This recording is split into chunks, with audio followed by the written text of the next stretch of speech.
இன்னைக்கு நம்ம பார்க்க போற கண்டென்ட் என்னன்னா, India vs England first ODI match தான் பார்க்க போறோம். ஸோ ஃபர்ஸ்ட் டாஸ் வின் பண்ண இங்கிலாந்து பேட்டிங் சூஸ் பண்ணாங்க. ஆக்சுவலி அது ஒரு செகண்ட் பேட்டிங் ஃபேவரா உள்ள பிட்ச் தான் அது. அது ஆக்சுவலி பவுலிங் சூஸ் பண்ணிக்கலாம், பட் பேட்டிங் சூஸ் பண்ணாங்க. ஸோ ஃபர்ஸ்ட் பேட்டிங் ஆட வந்து இங்கிலாந்து வந்து பார்த்தீங்கன்னா ரொம்ப ஸ்ட்ரகிள் பண்ணி தான் ஸ்டார்ட் பண்ணாங்க.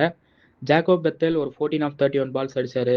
பெண்டகேட் நல்லா ஸ்டார்ட் கொண்டு போனார், பட் தேவையில்லாம லூஸ் ஷாட் ஆடி அவுட் ஆயிட்டாரு 44 ரன்ஸ்க்கு. அண்ட் தென் பார்த்தீங்கன்னா ஜோ ரூட் நல்லா ஸ்டாண்ட் பண்ணி ஆடி இருந்தாரு. சொல்லி ஆகணும், ஜாஸ்பிரீத் பும்ராவும் பிரசிவ் கிருஷ்ணாவும் சூப்பராக பவுலிங் போட்டாங்க. ஓப்பனிங் ஸ்பெல் வந்து அவ்வளோ நல்லா இருந்துச்சு. அண்ட் தென் நெக்ஸ்ட் வந்து பார்த்தீங்கன்னா ஜோ ரூட் நல்லா ஸ்டாண்ட் பண்ணி ஆடி இருந்தார். பட் இங்கிலாந்து மிடில் ஆர்டர் டோட்டலாக கொலாப்ஸ் ஆயிடுச்சு. ஜோஸ் பட்லர் 5 ரன்ஸ்ல அவுட் ஆயிட்டாரு. ஹாரி ப்ரூக் கேப்டன் 1 ரன்ல அவுட் ஆயிட்டாரு. சாம் கரன் டக்ல அவுட் ஆயிட்டாரு. ஒரு பக்கம் ரூட் மட்டும் பார்த்தீங்கன்னா நல்லா சாலிடாக நின்னாரு. ஒரு ஸ்டேஜில் வந்து பார்த்தீங்கன்னா இங்கிலாந்து வந்து வெறும் 107 ஃபார் 6ன்னு இருந்தாங்க. அங்கேருந்து கண்டிப்பாக இந்தியா ஒரு 170 180 ரெஸ்ட்ரிக்ட் பண்ணிடுவாங்கன்னு பார்த்தா அங்கேருந்து பார்த்தீங்கன்னா ஜோ ரூட்டும் லியம் தாவஸும் நல்ல பார்ட்னர்ஷிப் போட்டாங்க. 121 ரன்ஸ் பார்ட்னர்ஷிப் சூப்பராக பில்ட் பண்ணி இன்னிங்ஸை கொண்டு போனாங்க. நல்லா சிங்கிள்ஸ் ஆடி ரொட்டேட் பண்ணி ஸ்ட்ரைக் ரொட்டேட் பண்ணி ஈஸியாக இன்னிங்ஸை நல்லா டெவலப் பண்ணி கொண்டு போனாங்க. ஜோ ரூட் வந்து பார்த்தீங்கன்னா 76 கடைசி வரைக்கும் நின்று நாட் அவுட்டாக இருந்தார். லியம் தாவசன் ஒரு நல்ல ஒரு கிளாசிக் விண்டேஜ் ஓடிஐ இன்னிங்ஸ் ஆடினார்.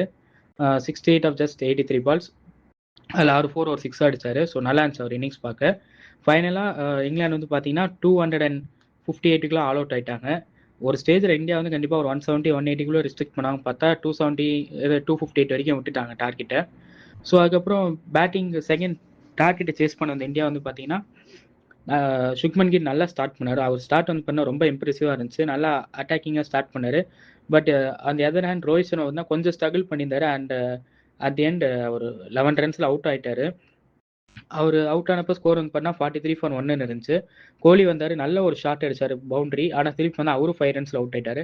அவங்க ரெண்டு பேருமே அவங்க ஆர்னர்ல தெரிஞ்சது கொஞ்சம் ரஸ்டியாக இருந்தாங்க, கொஞ்சம் கேப் டர்ன்லாம் கொஞ்சம் ரஸ்டியாக இருந்தாங்கன்னு தெரிஞ்சது.